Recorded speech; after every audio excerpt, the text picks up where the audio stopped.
pada pagi hari ini, marilah kita berdoa menurut agama dan keyakinan kita masing-masing. Berdoa dimulai. Selesai. Baik, apakah hari ini ada yang tidak datang? Ada, Bu. Siapa? Teti, Ibu. Baik, saya akan mengabsen dulu. Selipadila. Hadir, Bu. Amira Trini. Hadir, Bu. Ratna Sari. Hadir, Ibu. Mardika Sapri. Hadir, Bu. Teti. Sakit, Ibu. Oke. Baik, hari ini kita akan mempelajari yaitu menganalisis produksi olahan nabati. Baik, bahan pangan nabati itu adalah bahan-bahan makanan yang berasal dari tanaman. Bahan pangan nabati ini berasal dari bahan organik yang dihasilkan tumbuhan ketika membuat makanannya sendiri. Bahan organik ini kemudian dikonsumsi oleh manusia hingga menjadi sumber karbohidrat.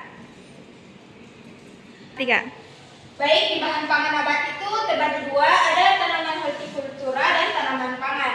Tanaman hortikultura itu merupakan tanaman yang dihasilkan dari proses budidaya pertanian secara modern.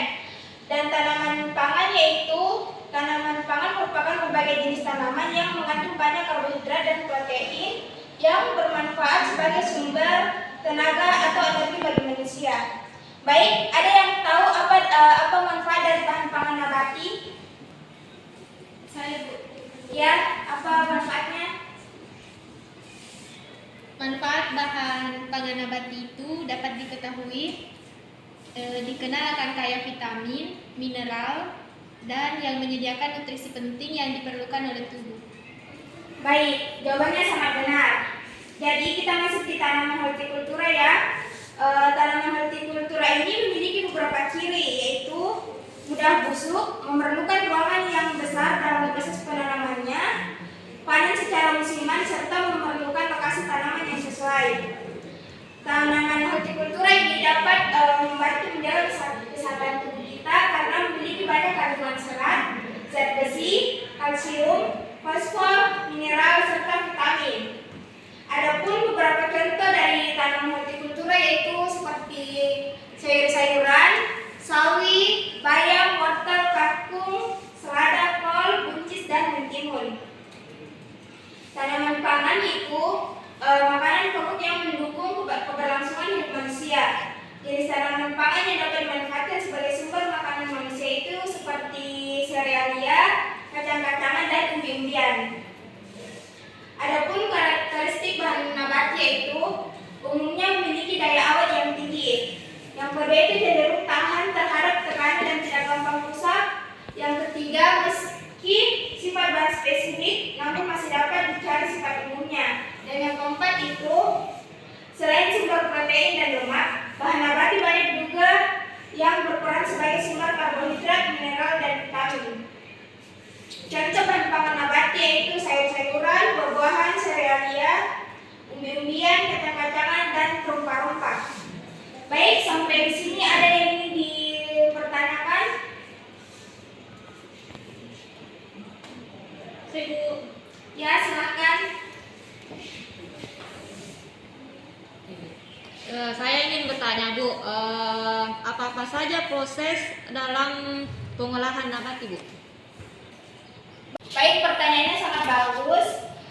Proses pengolahan nabati itu ada pendinginan, di mana pendinginan ini di atas suhu -2 sampai 10 derajat Celcius. Terus ada pengeringan. Pengeringan ini suatu cara untuk mengeluarkan atau menghilangkan sebagian air dari suatu bahan dengan menguapkan air yang dikandung pada tanaman. Yang ketiga itu ada pengemasan. Pengemasan ini merupakan bagian dari suatu pengolahan makanan yang berfungsi untuk pengawetan makanan. Terus, dan yang terakhir itu ada pengalengan.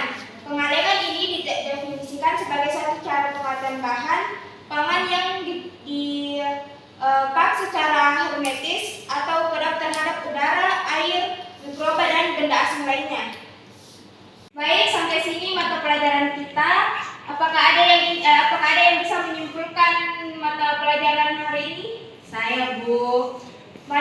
Ratnasari, saya persilahkan. Baik, selama perkuliahan tadi dapat kita simpulkan bahwa bahan pangan nabati ialah bahan yang diolah dari bahan dasar dari tanaman.